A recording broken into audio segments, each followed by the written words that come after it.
देखो, औपनिवेशिक शासन के दौरान होता क्या था कि कोई भी राजा वगैरह जो भी बनते थे तो उसके लिए अंग्रेजों का ये मानना था कि अगर किसी भी चीज़ पर यानी किसी भी राज्य पर या किसी देश पर अगर हमें शासन करना है तो ज़रूरी है कि उस देश के बारे में या उस जगह के बारे में हमें पूरी तरीके से जानकारी हो।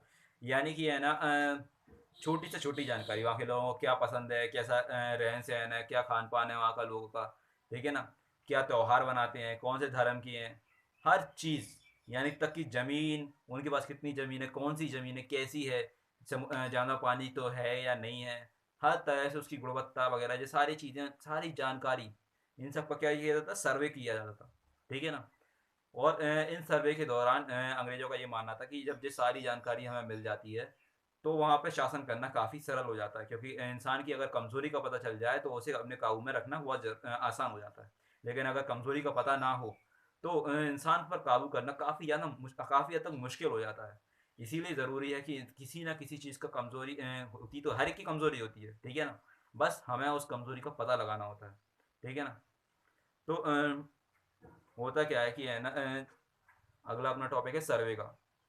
तो अंग्रेजों ने क्या किया था, 19वीं सदी में आते, मतलब 19वीं सदी की शुरुआत में उन्होंने सर्वे करना शुरू कर दिया था, ठीक है ना।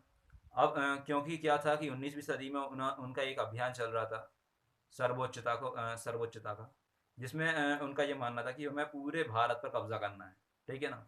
बट यहाँ पे सर्वोच्चता का अधिकार तो, मतलब सर्वोच्चता का तो उन्हें मान चाहिए, ठीक है ना, लेकिन उसके लिए है ना उन्हें पूरी जानकारी भी तो होना चाहिए। अब पूरी जानकारी है नहीं कि पूरे भारत पे कब्जा करने चले हैं, ऐसा तो मुंह उठा के तो कर नहीं सकते।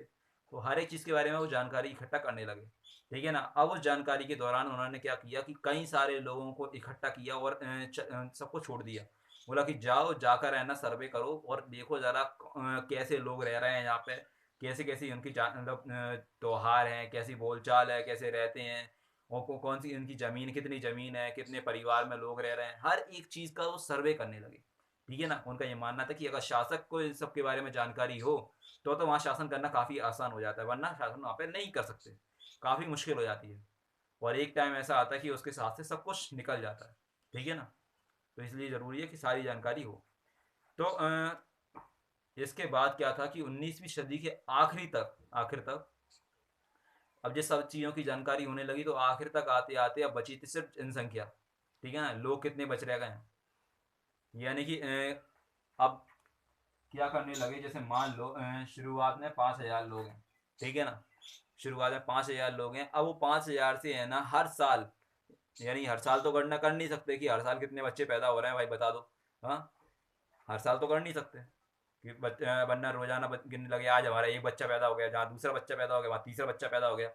अरे भाई, ऐसे गिनने चाहिए तो पता नहीं कितने सारे बच्चे पैदा हो गए, ठीक है ना। तो लेकिन उन्होंने फिर एक फिक्स टाइम मतलब एक फिक्स टाइम सेट कर लिया कि हाँ, अगले 10 साल तक, यानी हर 10 साल में अपन एक काम करेंगे कि पूरी जनगणना करेंगे, पूरा सर्वे करेंगे, ठीक है ना।